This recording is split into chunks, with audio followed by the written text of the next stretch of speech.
featuring the creator and lead host of Clutch Crew Sports, Zach. Unfortunately, Eric is an Oklahoma City Thunder fan, and he went through a pretty rough postseason watching my Portland Trailblazers pretty well dismantle his team. So, dang. Okay, I did not realize we were going to go into that. You sure you didn't lose your train of thought by looking at this picture here? For those of you who don't know, Zach really likes Alex Morgan. Also featuring Connor, the #1 co-host.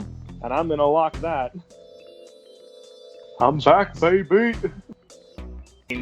If you're not going to do it, I'll double lock Middleton, because everything I've read has been that he's the #1 priority for the Bucks. Like, in their minds, they could forget Brogdon and Lopez. They need to get Middleton back. I'm locking this one because I've got my survival pick. Okay. I need to write this down on a piece of paper. Yep, Zach is locking Denver beating Chicago. Featuring Nate, NFL and college football co-host. I don't think Indiana's very good, just being straight up, so I think it's pretty fair spread. Indiana's getting spread triggered cover. at me right now. You just triggered the whole state. And I forgot to change it on here. Oh, okay. But because here, I'm going to stick with it. I'm going to defend it. Okay. I do think Denver's a very average team. I'm going to stick with my Oakland pick.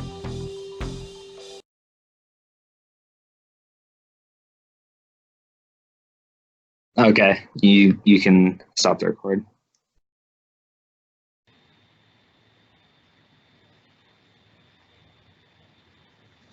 Hello, everybody. Zach here, and this episode is going to be the stories episode, but we have a very specific story to talk about that's going to take up the majority of today's episode, and we're going to have Connor on the show for that. But the first part of the show is a breaking news segment. Literally just hours ago, this happened. Massive news for the NFL. And I've got Nate on here on the show to talk about this with me. So, in case you haven't heard already, Jalen Ramsey has just been traded to the LA Rams for 2 first-round picks, 1 first-round pick in 2020 and another one in 2021, and also a 4th-round pick in 2021. So this is just now happening. This is our first reactions to the trade. Obviously, this is a massive trade. One of the best defensive players in the game being traded. A 2 first-round pick trade is rare to see. It's one every couple of years. So these are rare to see, and obviously I've got a unique perspective because I'm a Jaguars fan. Nate's a Jags fan. It's not his first team, but he likes the Jags. So Yep. We both are familiar with Ramsey. Back in training camp earlier this year, we got some good pictures of Ramsey. You guys really liked them. But he's no longer a Jaguar, so those are dead to me. So, I mean, I'll be honest with you guys, like, with the whole Ramsey thing, when it first came out that he wanted to be traded, I was anti-trade. I was like, no, work this out. I was saying, I was like, fire Tom Coughlin, fire Marone if you need to fire Marone. Like, you need to protect this guy because he's really good and everything. But the more this is dragged on, the more and more I think of Jalen Ramsey as the Antonio Brown of corners, and not necessarily in his off the field stuff. I'm not trying to compare him to being in Antonio Brown's shoes as far as his Antonio Brown's legal mishaps that he's had. I don't think Ramsey's ever had anything of that nature, so I don't want to get it confused with that. But his on the field antics, Ramsey had never missed a game until he had his trade request. He'd played through injuries before. He, sacrificed a lot. He was a true competitor. You could really tell that he wanted to win and he was a team guy. But after this trade request, he just gave up basically. You know, he I'm still don't even know why he demanded a trade, because he felt like somebody disrespected him. Seems kind of silly to me. Like, really, like you're getting all upset because someone, you know, tried to discipline you a little bit because you act like a baby on the field. But so I don't agree with his trade request. I don't know the situation of it or anything, but still, from what we do know, it's just speculation that him and Tom Coughlin got into an altercation. And Coughlin, obviously, I don't agree with him on everything, but I mean, you can't just let Ramsey, you know, you can't have the thing that happened with him and Marone on the sidelines of that game where it looked like they were touching, you know, they had laid hands on each other, and it was a bad look and all that. But now that I've moved on a little bit, I'm actually happy that they've gotten rid of him. I think this is going to be a thing that the team rallies behind. You know, I don't think the team really liked Ramsey after his antics the last couple weeks with the whole back injury thing. And I'll say this for one thing. The back injury, that's an injury that if you're faking an injury, you don't fake having a back injury, because that's damaging to your long term of your career. I mean, if it comes out like if he really does have a bad back, like that's not good. That makes it even better for the Jags that they did this trade, because that shortens the length of your career. And getting 2 first-round picks for that could potentially end up being the biggest steal. I'm not saying Ramsey's going to never play again or he's going to just fall off the map, but if his back does end up being an issue, then obviously the Jags come out as clear winners. But, you know, I'm hoping the Rams lose all their games, and so I'll be rooting hard for that. Plus, I mean, instantly he's a villain to me. I don't have many sports villains like this. You know, most of my sports villains are just guys that are on rival teams just because they're rivals. But I don't think there's ever been an ex-Jaguar that I've ever disliked more than Jalen Ramsey right now. You know, it's first hours after this reaction and all that, but still, I don't think. I mean, I wasn't you know, around when Shaquille O'Neal left the Orlando Magic to the Lakers. If I was, like, I'm sure that would rank up there. When Dwight left, this is most similar to when Dwight left the Orlando Magic. I'm sure Eric, with Kevin Durant leaving OKC, is what he feels this similar to. But still, I'm glad he's gone. I'd say hope for the best if the team just traded him for whatever reason, but hope for the worst. And and I hope that these picks end up being good picks. And it's going to depend on that. You know, Nate, you tweeted about that if the Jags just have a competent draft. Right. Oh, that's a big if. Big if. That's a big if. But if they do, I gotta say I like the haul. You're not gonna pay him. You can put this money elsewhere. So that's, you know, I'm not as opposed to hearing about this as I might have been a couple weeks ago. But those are my thoughts, Nate. I'll let you voice in your thoughts. Yeah, this is kind of not a totally surprising move to me, but I know, like, recently Jags owner Shad Khan have been talking about trying to keep Ramsey in Jacksonville, trying to, like, work out the issues and try and keep him on the team at least for the next couple of years. But in the long run, I'm honestly happy as a partial Jags fan about this move, just because taking aside all the you know, questions about Ramsey being a negative locker room component, all the drama he brings. Just putting aside all that, from purely a roster building perspective, I think this is a great move for the Jags because you saw that the haul they got back from the Rams, 2 first-round picks and a 4th rounder. That's some pretty solid draft capital right there. And depending on if the Rams, have a down season this year or next year, that could be some really good picks they're getting. And really, they're getting those picks in return for a player or an asset that they really weren't going to likely have in 2 years anyways.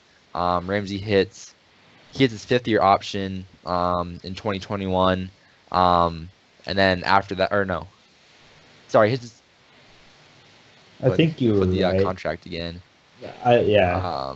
Sorry, he hits unrestricted free agency in 2021, and going back to his previous statements about wanting to be the highest paid corner in the league, there's no way, in my opinion, that the Jags would be able to keep him. We're still paying Yannick Ngakoue and some other pieces. I don't think there's any way that he would have stayed in Jacksonville in the long run anyways. So I think it's a huge win for the Jags to get back those 3 picks, 2 first-rounders for a guy that, knowing the Jags' free agency history, they weren't going to keep anyways. So I think they got a great future with, if Minshew can prove that he's the guy, that's also huge because if you're paying a quarterback that's still on a 6th-round rookie deal, you have so much freedom to add other pieces in free agency to build around this team. I think the future's looking up for the Jags. And like Zach and I said, obviously the big if, knowing the Jags front office, if they can find some quality players with these 2 first-rounders they got. But that's 2 more chances to try and come away with a franchise player. So I think the Jags are the big winners in all this. The Rams, it's a pretty interesting situation for them because they're clearly in win now mode. But in my opinion, I don't know if they have the team this year or next year to kind of be playing for that perspective. Obviously, Todd Gurley is great when healthy. Aaron Donald's incredible. But you look at those contracts, there was no way the Jags were going to pay Ramsey. There's no way the Rams could even consider paying Ramsey because Goff's the highest paid quarterback in the league now, I believe.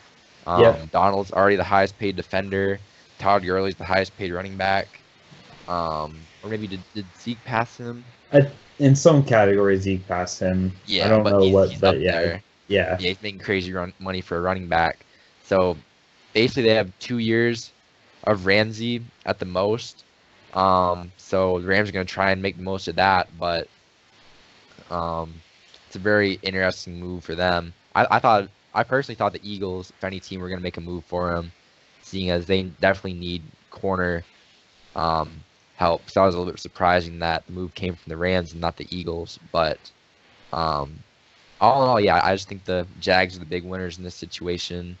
And as a Jags fan, I think all Jags fans should be pretty happy with this outcome. I think it was a little bit better than some of the other scenarios that were possible with this. Yeah, I think the bridge had been burned to the point with no return. And real quick on the Rams' perspective, yeah, I agree. I don't think this changes the Rams' season at all, really. They play in the toughest division in football right now. I don't see them, I see them right now as 3rd in the division still after this trade. And like Nate said, you're going to have 6 players, your top 6 players are going to probably be taking up 80% of your cap, which is historically teams that do stuff like that end up being terrible. So I think the Rams potentially screwed themselves with not having any picks really and young guys on their team and not being able to pay for players other than the star 6. This isn't the NBA. But this will wrap up our breaking news segment. Like I said, Ramsey getting traded to the Rams. It's in his name. I guess it was meant to be. But stay tuned coming up next, Connor and I are going to be talking about some NFL refereeing controversies. So that's going to be the remainder of this episode, guys. And Nate, I'll talk to you later, buddy. See ya.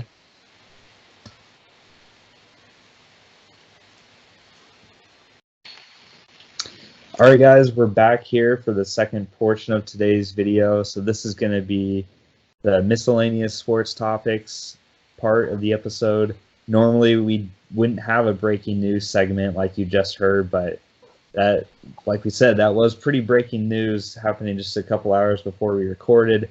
And it's only once every couple of years, I think, that there's a massive trade of this size with 2 first-round picks. I know Khalil Mack and Laramie Tunsil, in recent memory, but before that, it had been a while. So definitely some big news there. But the rest of our episode is going to be featured about NFL referees and their, what I want to say, abuse of power. And I'll start this by saying that, you know, like I said that one time of how I have referee experience, like granted a much, much smaller scale than an NFL referee experience, but I can sympathize with the referees, but after this past weekend and a couple weeks before that, it's gotten worse and worse every week, and it's getting to the point where these referees are out of control. I messaged it in our group chat how I think these refs are out of control with their penalties and their lack of, their inability to admit when they're wrong. As we see that for sure. So we've got so some of the things we're going to be covering today. There was a Jaguars pass interference penalty. It was a no call that was challenged. We're going to show you it. There was a Chiefs really weird sequence that we're going to show you. There was a Chiefs Colts pass interference thing. There was a Giants Patriots play that I think a lot of people have heard about. The Trey Flowers illegal hands to the face penalties we'll talk about. And then the Cowboys and Jets end of the game was just mirrored with penalties. There was also a penalty earlier in the game that cost Dallas a touchdown. There was a punch thrown that wasn't called. So there was a lot of things as well. So this, and ironically, Connor actually a couple weeks ago claimed this topic for himself, and I was like, okay, sure, man, like that's cool. But then today, Nate texted me, and Nate's not able to be in this part of the video, but he texted me. He was like, hey, man, I think I want to talk about NFL referees for my topic. And I'm like, well, Connor's already doing this. But then, like, even before Nate texted me, I was like, there's so much going on here. Eric ranted about this in the last episode. So we just decided to just focus on this completely for the topics episode. So we're going to show you guys. I will say, if you're watching this, if you're listening to this on iTunes or Spotify or any podcasting site, this would be the one episode where I would really recommend to go over to YouTube and watch it. So if you're already on YouTube, stay there, because we are going to be showing you guys examples of these pass interference calls and other bad NFL referee decisions. So definitely recommend going to YouTube to watch this. But let's get started here with the first of our things. And this is one that Connor showed me, so I'll let him take the lead. So this is the first one. So basically, my theme going into this, what I wanted to talk about before all the other stuff happened, was I wanted to talk about the pass interference calls being reviewed and the fact that they weren't getting overturned. Like, no matter, the NFL always says, like, okay, there has to be clear and present or, like, distinguishable, whatever the terms they use, like, just clear evidence to overturn a call. And, these calls basically had clear evidence, there was no question, and the refs still didn't overturn them. So you get this first clip here. This is from the Chiefs-Colts game a week ago on Sunday night. Was it Sunday night or Monday night? I can't remember. Sunday night. Yeah, Sunday night. Okay, so basically, T.Y. Hilton right here, he's, setting up a sort of a pick play, and basically, you see that the defender on the play initiates the contact with T.Y. Hilton. T.Y. Hilton doesn't put his hands out or anything. The defender is the one who touches him, and the ref comes out and throws a flag on the play for offensive pass interference. So I can maybe kind of get, looking at that in real time, you see a pick play forming, you're thinking, okay, so if there's a foul, it has to be on the offense. But when you go into the review and you see the fact that T.Y. Hilton didn't even touch the guy, it's like, how in the world can you not overturn the call when he's not even touching him? The Chiefs guy initiates the contact. Yep. So that was actually the second one of my, I saw there was another clip that we have from the Steelers and Bengals game, the Monday night game the week before. So this is on a deep pass play right here on Mike Holton's in this clip here against the Bengals. And so the deep pass play right here going down. And so you can't really see it at this angle. But, I mean, from that look, you see a little bit of hand fighting, but it doesn't look like much. Well, you can see right here, he taps him, just taps him on the back, barely taps him on the back. Ref throws a flag. You see Mike Tomlin here throwing the challenge flag, wanting to review the pass interference call. And so, again, you're looking at this video thinking, okay, that's pretty clear. All he did was tap him. He didn't affect Kirkpatrick's, he didn't affect him from defending the pass or anything. And again, just like with the Chiefs-Colts one, the ref, they didn't overturn the call. They kept the call on the field. And it just baffled me as to how you can't call this, just overturn the call. And we were talking about, I mentioned to these guys in our group chat saying, I wonder if the league is just kind of smiting everybody. They don't want to, they were mad this rule was made and they didn't want, they were unhappy with it to start with, so they're not overturning calls as kind of a screw you owners and screw you fans, we don't like this rule, so we're not going to overturn them, even when there's clear evidence like there was in these two plays. So those were the two calls that really got me to look into this and start thinking, okay, why, or what's the reason behind why they're not overturning these? I mean, yeah. I mean, I don't know. I think Zach probably had the same opinion on these. Is that they should have been overturned. There's clear evidence, so why weren't they overturned? Yeah, I concur with you on that. It definitely seems like a pride thing where they're for 99 years we didn't replay pass interference and all this stuff, and now you're making us do this. Well, we're gonna stick it to you, and we're not gonna change anything. So the conversion rate on these is super low. I saw one stat where it was 20 out of the last 21 that were challenged were no change. The call on the field stood. So that's onside kick percentages. So when you that, so that's terrible. And I thought coming in, because it was bad. It's been bad for a couple weeks now. So I thought, okay, coming into this week, we've been hearing about it a little bit more in the media. We've been hearing, I'm pretty sure coaches have, been vocal about it. And the referees have heard about this stuff. So I was expecting kind of a turnaround this week. I was thinking, okay, they're gonna normalize. Sometimes they start out the year kind of extreme referees, and then they kind of normalize as the season progresses. But I mean, we're into kind of like with the roughing the passer last year, because there was so many of those roughing the passer calls at the beginning of last year, and everybody started complaining, so they kind of dialed it back a little bit. Yeah, but we're in a week 6 now. But we just had week 6. Week 7 is coming up starting Thursday, and we still haven't seen a change in their ineptness, I should say.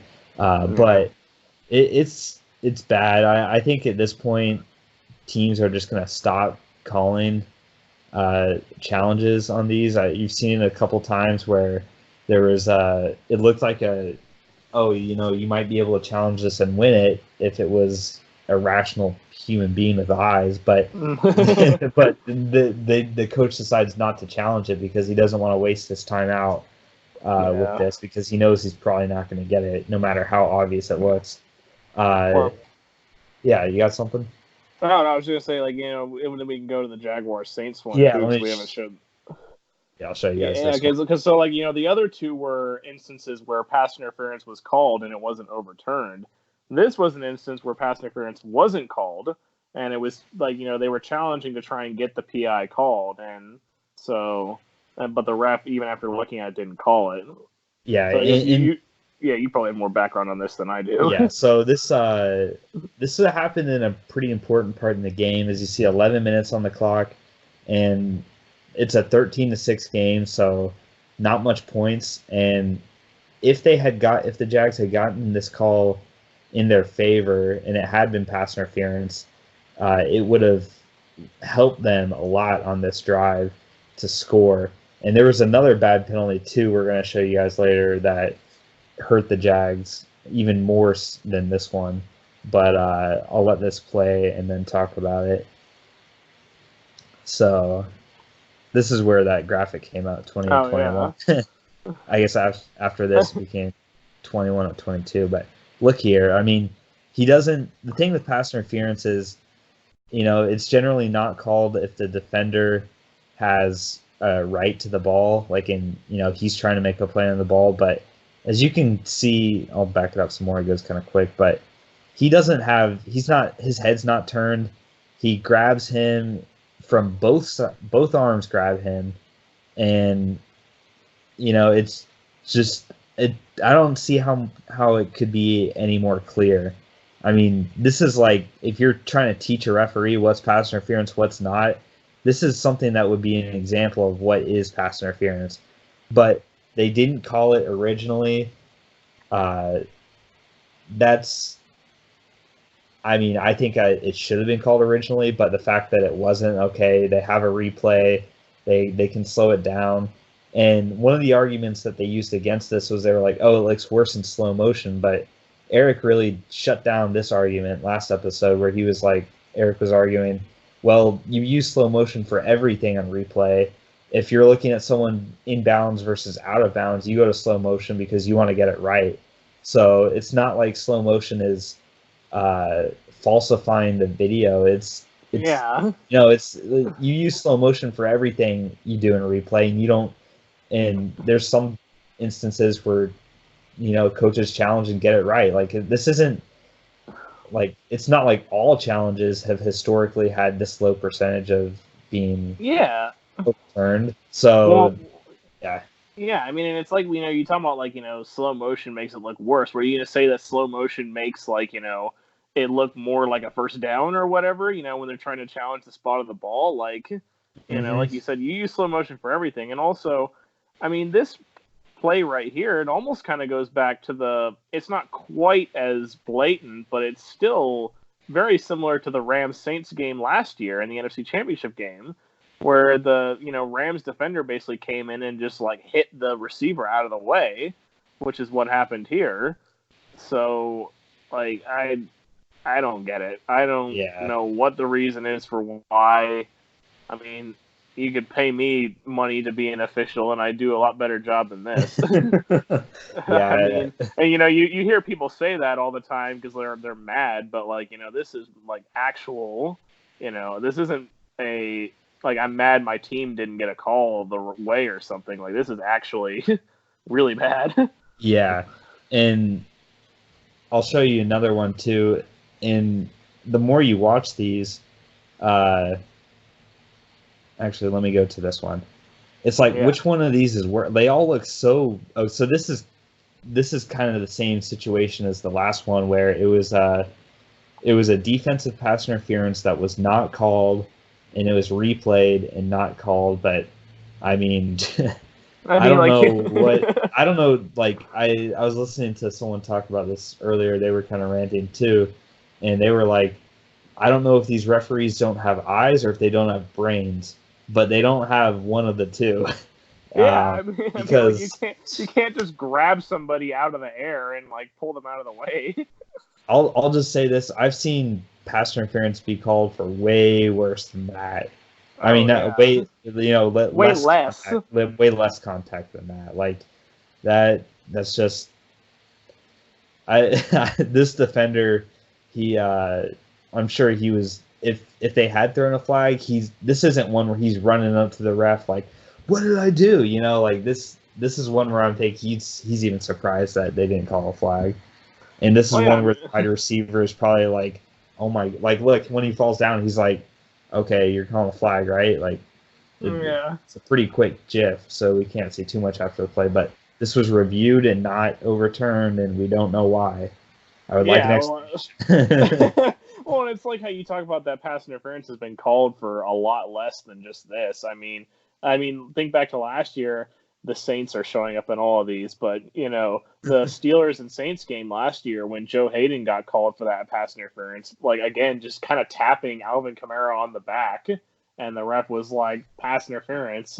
How is that pass interference? Like, A, he just tapped him on the back, and B, the ball was like way over his head. So I don't get it. And like, how is that not pass interference when you giving the guy a bear hug? Like the Patriots defender was. Yeah, so this next one is one that here we are. So this actually takes a touchdown off of the board, as you'll see. And this was a close game, so if this had gone another way, we might have had a different result. But you'll see this is kind of like the fake pick play thing, or it was similar to the Chiefs-Colts one where they call offensive pass interference and the defensive guys kind of run into themselves. It just kind of looks bad initially, but the refs call the flag. Refs shouldn't call the flag unless it's something unless they can actually see and know what happened. I don't like it when refs think they see something and they call a flag. I've got a holding example of that. But this was bad because it took 7 points off the board. Like the Jags one from before was on a potential game-tying drive at the end of the game. The Patriots Giants one. I mean, it's the Patriots Giants. I don't think that impacted the score. Like it might have impacted the score, but I don't think it would have changed the result. But, yeah, I mean, one especially on that Cowboys Jets one, like the Cowboys guy was going. He was basically trying to run in between the Jets defenders, and it's like they kind of had some kind of miscommunication, and just ran into each other. So, like again, how do you call that? I don't.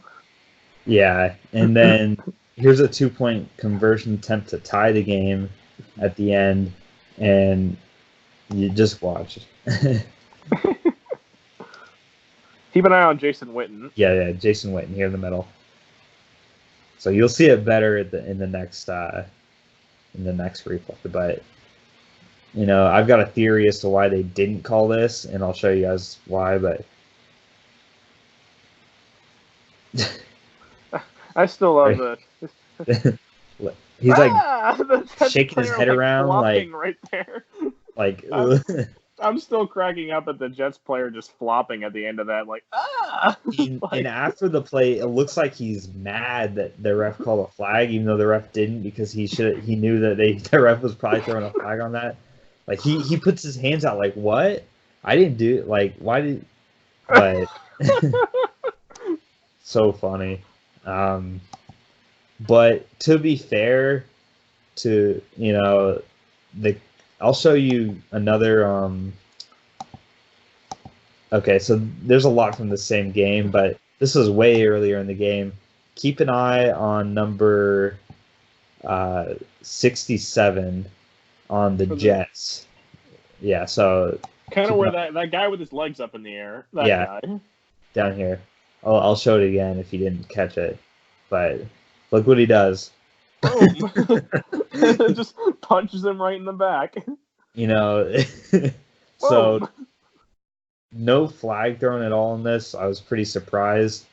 I've seen flags thrown for a lot less stuff, but it this isn't a pass interference thing, but it's just what are the refs doing by not calling a flag here? Like, and then they're like, hey, that one ref was like right there too. Like, yeah, you saw it happen. This isn't something happening on like hidden from the referees. Like, you know, he's just kind of walking in to break it up. Like, he doesn't care about like throwing a flag. I guess I don't know why. But it's a bad look. I mean, doody doo. You know, these guys are. That guy just threw a punch. Like, whatever. I'm sure he's gonna get fined for this. But you know, nothing happened on the field, so it's just gonna be his paycheck that takes a hit. But no consequence for the Jets, anyways, as a team. But so that this game had a lot of stuff going on. You know, it's called the holding call, or I was trying to see if I had. Anyways, I'll give you some backstory to the Jets thing. This game. So the Jason Witten 2-point conversion was after a six different penalties being called and accepted on both the Jets and the Cowboys, and it's terrible because in a row. I mean, I think there was one play in between that wasn't a penalty, but it was essentially all back to back. And this just is terrible. If you're in the stands as a fan, I mean, sometimes even when my team is benefiting from penalties, it's like, it's taking so long. Like, here we go again. Like, a penalty flag here, flag there. Like, I just want to see them play. Like, can they not just play? And when it's an obvious penalty, you call an obvious penalty. But there were penalties that they called pass interference on where it was like, really? Why did they call that? There was a holding one that was kind of weird. It just felt bad. I mean, both teams were like throwing their hands up in the air, like, really? Yeah. And then to cap it off, the refs, you know, since they called 6 penalties in a row there, the Jason Witten penalty gets uncalled because the ref's afraid, I can't call a 7th, you know? So yeah. Well, I mean, it's kind of like, you know, the fact that, well, like you said, that, you know, the 6 penalties in a row, it's bad for the fans too, because I mean, like, the game is just going on. Like you said, the game's going on forever at this point. It's like, okay, can we just have the game finished? Like, I think the Colts-Chiefs game was kind of similar. I think I was talking to these guys in the group chat, and I was telling them, like, this game is going on forever because they're just like throwing so many flags. And actually, I think it was last season, and it was one of the Giants-Cowboys games that they had on Sunday Night Football. It was probably like the only time I've heard Chris Collinsworth say I can't remember if it was Collinsworth or Al Michaels. One of the two of them said this. And basically the game went by really fast. I mean, you know, Sunday night games start at 8:20 or whatever. And, you know, give or take, they're usually done by like 11:30 or 12. Well, this game was done by like 11 o'clock. It went really fast. And one of them mentioned something like, man, this game's going by really fast. And the other one said, well, that's what happens when you don't throw a penalty flag every 5 seconds. And I'm like, well, that is like so true, because some of these games, the refs are just throwing endless penalty flags. And it's like, can we play? Like, can we let this game go on? I know. The worst to me, I was at a USF game a couple years ago. I forget who we were playing, but there were 13 flags in the first half. And it's just all like, everybody's just upset about it because, like, yeah, some of them are actual flags, but, you know, sometimes it's like these flags are just unnecessary. Like, these refs are just abusing their power, so to say, and I'm not sure why, but. Well, I mean, yeah, you mentioned USF, and then like I have a similar thing like earlier this season when App State was playing UNC Charlotte. It was basically at this point. The game was, I mean, Charlotte was down by 2 scores at this point. Like, they were still semi in it, but they weren't, like, they would need a miracle, basically. And there was just a sequence when they were going down the field, and the refs were just, like, I think it was either 4 or 5 plays in a row, they threw a flag. And it's just like, you know, and it was alternating teams, so it was like, okay, Charlotte's getting yards. Now App State's getting those yards back. Like, they just kept throwing flags. And I'm thinking, like, why are you doing this? I mean, this game's pretty much over anyway, and most of these calls, like, there was maybe one or two, there was maybe, yeah, like, there were maybe one or two that were actually, like, good calls, but the other 3 or 4 were all ticky-tack. It's like, why are you calling this? The game is pretty much over. Like, we all just want to go home. And that's what I don't understand the most, because, I was refereeing on a much smaller scale, but like I said, I kind of admitted to a while back how, sometimes our white hat, our head ref, would put a running clock on the games, when it got out of control, when a team got up by like 20 points or something like that, like they would just, put the running clock on just so we could like get out and like, because we were paid by game and we weren't paid hourly, so it was just like whenever the game finished, like that's when we were done. So there was definitely like an incentive to like, let's go, like let's make these water breaks quick, or let's make this halftime quick, so in these professional refs, I don't understand why they have the need to, to really drag on a game when it doesn't need to be. It's bad for the teams because the teams want to get out of there. The losing team wants to get out. The winning team's just ready to celebrate and stuff, and the fans are ready to celebrate. The refs should be wanting to leave. I don't know why do they really want to stay on the field in a blowout type of a game. Like, I don't know, but I mean, even in the close games too, it's like you're just the other problem when it comes to close games is that when you're throwing penalty flags like this, you're killing the momentum of like the team. Like, if there's a team that's trying to mount a comeback and they're driving down the field, if you all of a sudden start throwing penalty flags all over the place, well, now that team, all the momentum is gone. Like, his play is getting stopped constantly, and whatever momentum they built up to that point is just gone now. It's essentially like little timeouts happening, especially too when the refs all meet together. They, for some reason, they all 7 of them or however many there are have to all meet up in a huddle and talk about what happened. Like, we don't need that. Okay, did you guys see what happened? Okay, you two do the bouncing football thing. Yeah. You rub your head like it's a really tough call. It's weird. It's definitely weird. So here I'm going to show you guys an example of another type of flag that's taking place that a lot of people are upset about. It's being called at an unusually high rate. It's something a lot of offensive linemen say, and old school football people say holding happens on every play, but which it kind of does. Yeah, but these refs are just kind of going extreme, and this is an instance, like I said earlier, of a phantom call, and we'll see an even worse situational one coming up in the Detroit Green Bay game. But so this is still on that same drive though, where it was that pass interference no call thing. So you'll see Fournette picks up a nice run here. He would have gotten a first down, crossed into New Orleans territory. However, they're going to lose 10 yards on this because number 76, Will Richardson, the right guard here, is going to be flagged for a holding, which to me, I don't think you can call a holding on this, because a holding call should be clear and it should impact the play. And this, I don't think, had either of those two. So take a look. The first viewing angle isn't the best, but there he is. Let me go back a little bit. This is a super long video, so it's hard to manage every little movement there is a lot. Okay, so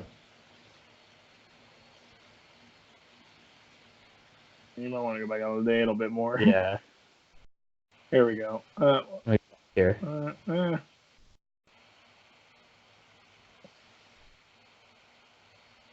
Okay. So this is you can't really tell it on this one. It's the next one that's going to be good. So pay attention on the next one. On the yeah. right here. He kind of, so what he does is I think he hits him with his shoulder, which knocks him to the ground. It definitely looks like, from being knocked to the ground like that it's a holding, but I don't think he hooks him, or I don't think he grabs on with his jersey, one. So I don't see, I think you have to see that to call that, first of all. And second of all, as you can see, Fournette's already past that point. It's not impacting the play, whether he falls down or not. And another thing, too, the referee right over here in this picture isn't the one that calls that flag. The referee that has the best view of if that was a holding or not says no holding. Yeah, it's the ref back. The ref in the white hat. Yeah. So he says no holding. He's not saying no holding, but by not calling the flag, he's saying it's not a holding. But then you'll see a flag flying in over here from the side. Whoop. Yeah, the nice, side nice judge. Throwing. Yeah, these refs know how to throw the flag, but like some of those Wade Phillips throwing the challenge flag things, But like the fact that the side judge comes in and throws the flag is like, what? I mean, how did you have a view of that call? I mean, you're looking at it from the side, you can't see anything. I mean, because if you watch the clip from the side, it doesn't see anything. You have to look at it from a bird's eye, or not a bird's eye, but like a vertical view, like the ref or like what the umpire would have had when he was looking at that situation. The side judge didn't have a view at all on that play. Yeah. So this kind of slows it down a little bit, but I don't know. To me, it looked like he hit him with his shoulder and it caused him to fall down. I don't, so it's one where, this probably isn't like the worst penalty in the world, but still it was bad, I think. And when it happened, I was like, really? Because this had a pretty big consequence. It was about a 25-yard differential from calling this versus not calling it in an important time in the game. And then after this, play would happen. It'd be 1st and 20.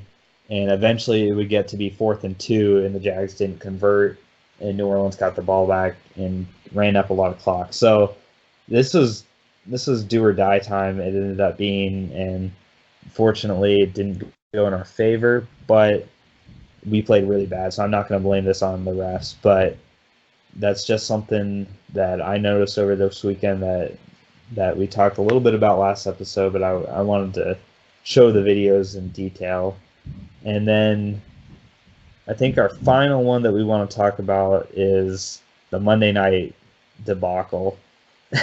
Yeah. So or did you want to briefly talk about the KC one? Oh yeah. I forgot about it. Yeah, let me go to the KC one first. Trying to find. I don't know. I must have. It's on there somewhere. Oh, there it is. No. Oh, here it is. Yeah. Okay. Yeah. I saw the Twitter thing and I was like, it can't be on Twitter, but yeah, I thought it was just normal Twitter. Okay, so this is a really weird sequence of events. So starting off the play, Mahomes is going to throw an interception in the end zone, and he just kind of takes a shot, I think, because he knows that there's a flag going to be called. So he's like, yeah, it's on them. And so the refs, first of all, they mess up here. Because they call pass interference on the Texans defender, whoever the defender on Kelsey was. And you'll see it's not pass interference because it's not where the ball's going to, but it's definitely a holding because he just grabs him and tackles him, basically. You'll see it here. So this is what drew the flag, tackles him. And then the Chiefs, so they call the flag, pass interference, and then the Chiefs prepare to run their next play. But as you see over here, some of these refs are, I don't know what's going on. You'll see maybe conspiracy theories swirling around with this guy right here. Get ready. So who's he talking to? You'll see later in the little explanation. I mean, we're going back to, okay, you two do the bouncing football thing, blah blah blah blah. You rub your head like it's a really tough call. Look at him, hands in his pocket. Like, look, he just looks like. Go back. It's the same guy that had his, was trying to listen to whatever. It's like side judge or whatever. Yeah, look at it. It's like communicating with. Right, like us fans in the stands, we gotta wait through this. The fans on TV, we gotta sit through this. Like, it's shameful, really. College basketball is really bad too when they do their reviews. Oh my god! Don't even get me started on that. Like, how long it takes them just to determine like where the ball, like which team the ball was out on. And it's like, okay, why are you taking like 10? Yeah, it's like, why are you taking like 10 minutes to review this call when like we already decided who it was out on like 9 minutes ago? Yeah. So the guy who made this tweet, he says that replay was not involved in this decision, so that means that guy shouldn't have been listening or talking to somebody over that microphone. So I don't know what that was about. Is Vegas coming in and be like, oh, we need this or something? Yeah, I'm about to say, is like, is like the Chiefs, owner on the other line saying like, hey, don't forget to make that call. I'll slip you that 20. Yeah.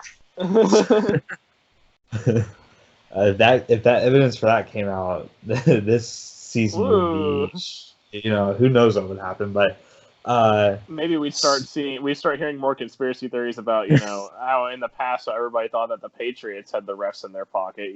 Yeah, we'd start hearing more about that again too. And it would take away from the game, really. So, and that's what all this is doing, is taking us away from the game. Like, we used to do these reaction videos where we talked about the gameplay. Now we're doing a reaction video about the referees.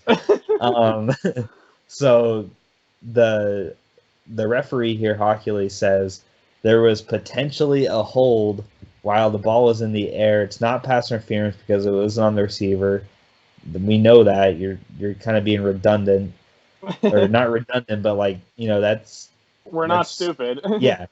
And then, okay, so I'll keep going. So the officials concluded, apparently with input from either replay or, I guess, looking up at the scoreboard, that the hold from Kelsey was when the ball was in the air, and that Kelsey wasn't the intended receiver to make it uncatchable.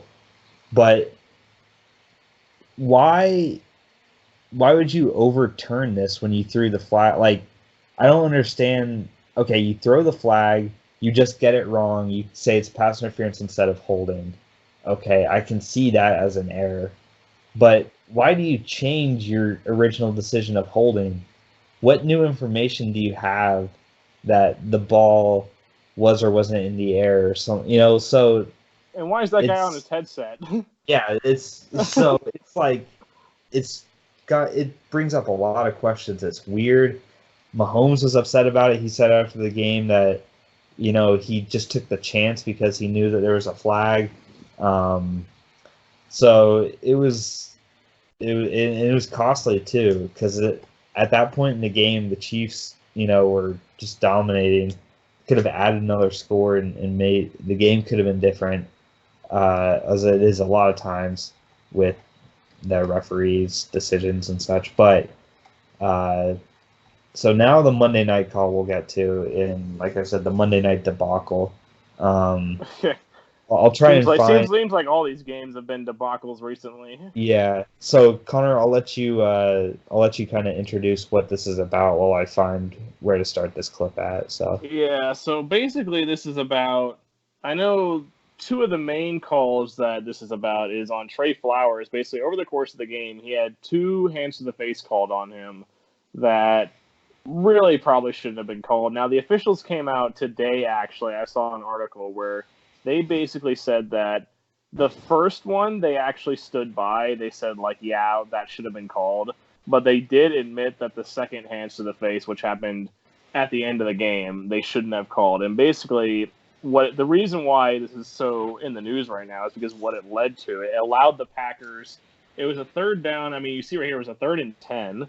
and Rodgers ended up throwing an incomplete pass. And I mean, you can see where I don't think this is this it right here? I think was this the first hands to the face This was the first call? one. This is the Okay. first one, yeah. Yeah, so but again, a 3rd and 10, you can see that the Packers are on like they're on like the 42-yard line or whatever. They're not in field goal range. And the drive's going to be over. Rodgers gets sacked even further out of field goal range. And then, hands to the face on Trey Flowers. So I don't know if they're going to show a slow-mo, but this one They will.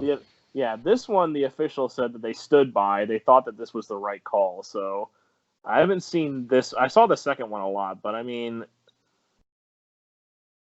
his hands in his kind of in his chest, right? It's kind of in his throat, but like, his hand's not up in his face mask at all. No. And so, I mean, I know David Bakhtiari came out and was all like, "Oh, well, apparently he thought that Trey Flowers was doing that like the whole game." And so he actually went over to the officials and said, "Hey, are we not calling hands to the face anymore?" Like, because I've been looking at the sky the whole time. So then this is the really crucial one here on 3rd and 4 right here. So again, Trey Flowers trying to get around David Bakhtiari, blah, blah, big fight right there. Rodgers escapes, incomplete pass, boom. Okay, so now the Packers, in all likelihood, they're going to kick a field goal. And, but at least the Lions have a minute 36 left to deal with. No timeouts, so not saying that they would have won, but they still had a chance. So, but they get this hands to the face called on them, again, on Trey Flowers, the same guy against the same offensive lineman. And you see Matt Patricia is not happy about it right there. He's all upset because, this is the one they said that they got wrong.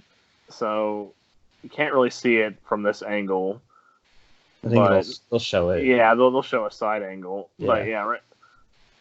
I mean, like again, like I think that's more David Bakhtiari. Like the reason why he claims like, "Oh, I'm looking up at the sky because my hand's in my face." He didn't look up at the sky because he's getting pushed backward. Yeah. Like Trey Flowers is bull rushing him. He's losing the battle is what's happening there. He's not, his hand it looks not in the right spot, but his hand's not in his face mask. It's basically up on his collar, which is completely legal. If it was in his throat, then I'd say, yeah, that's probably not good, but it was on his collar.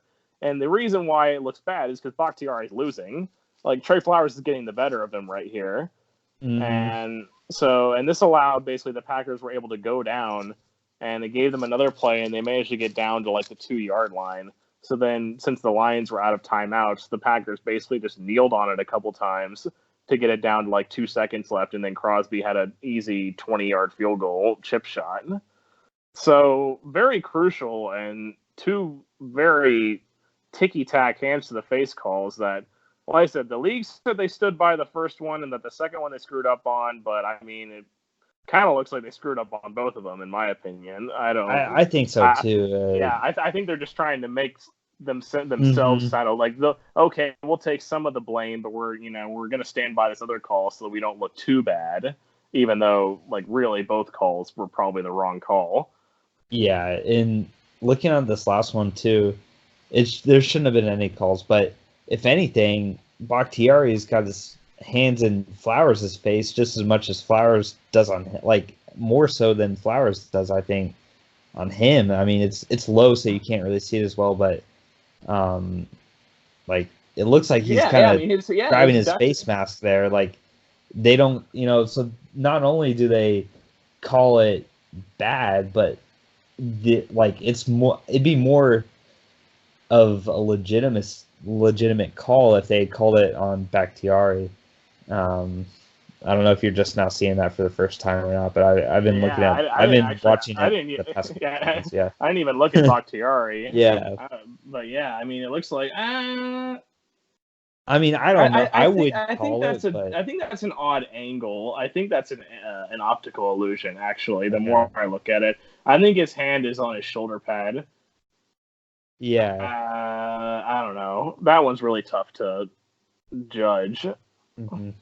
But either still, way, if it's not clear or something, you shouldn't call it. So right, you shouldn't. I wouldn't. You should always lean towards the no call. Yeah. Like if you're not sure if it's a penalty or not, you shouldn't call it.